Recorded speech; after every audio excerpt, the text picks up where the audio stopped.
iyo iimaan ha ka siiyo qoyskii iyo qaraabadii iyo ciidanka qaranka booliska qaranka Somaliland waxay tahay in gacanta lagu qabto ciddii falka geysatay raad waa haynaa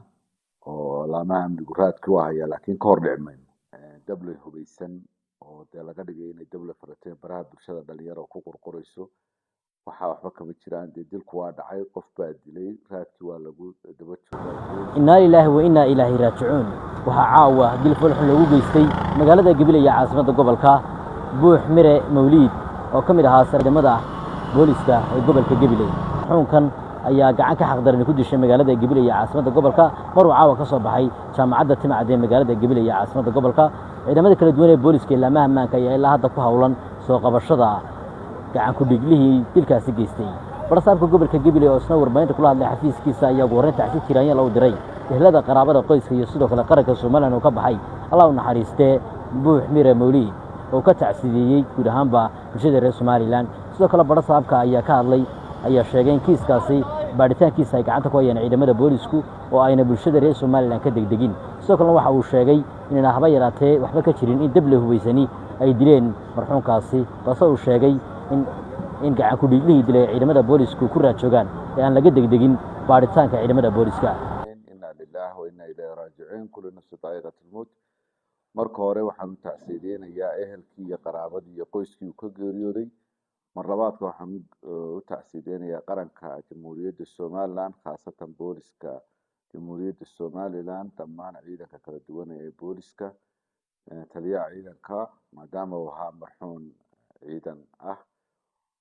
ilaahay u naxariisto ninka dhalinyarada ah oo ahaa dhalinyarada ugu firfircoon aqoon-yahana marka iminka la dilay dilku dhacayna uu ka soo baxay jaamacadii isagoo wax baranayay oo ku jiray jaamacaddu dhiganayay fasalkii ka soo baxay dilkaasi waa dhacay ilaahay u naxariisto marxuumka dhintay mar labaad iyo mar saddexaad waxaan leenahay samiriya iimaan ha ka siiyo qoyskii iyo qaraabadii iyo ciidanka qaranka booliska qaranka Somaliland iyo dhammaanba shacabweynaha reer Gabiley iyo asxaabtiisii dhammaan meel ay kala joogaanba dilkaasi waa dhacay ninkaasina waa dhintay marxuumkaasi laakiin muhiimaddu waxay tahay waxaa la buunbuuninayaa in dable hubeysan oo dee laga dhigay inay dable farateen baraha bulshada dhalinyaro ku qorqorayso waxaa waxba kama jiraan dee dilku waa dhacay qof baa dilay raadkii waa lagu daba joogaa boolisku wuxuu u shaqaynayaa si aad iyo aad u wanaagsan waa ku daba jiraan laamaha ammaanku dhammaantood bay siday u leeyihiin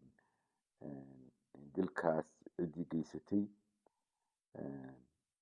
wixii wax ka dhaxeeyayba dee way soo bixi doontaa oo dee dhimashadii markii waa dhintay oo geeri baa dhacday laakiin muhiimaddu waxay tahay in gacanta lagu qabto ciddii falka geysatay raad waa haynaa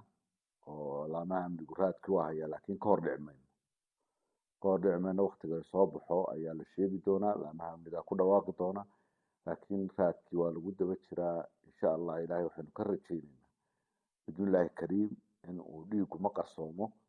in ilaahay soo ururiyo oo soo talabaad waxaan bulshada reer Gabiley u sheegayaa inaanay arrinkaas buunbuunin dilku waa dhacay raadkiina waa lagu daba jiraa waana la soo qaban doonaa insha Allah qof baa wax geystay qofkaasna ilaahay waxaanu ka baryaynaa inuu gacanta laamaha amniga soo galo oo ciidanku gacanta ku soo qabto oo dee cadaalad baa jirta la hor keeno waxaan dowladnimada iyo qarannimada Somaliland ku dhisan tahay waxa weeyaan inaynu dee sharciga lagu kala dambeeyo su'aashaad weydiisay wariyay ama iyadoo faahfaahsan waa sida wixii kale aad weydiisana jawaabteeda waa ku siinaya waxaan u yiri waa yalla xaaji telefishinka qaranka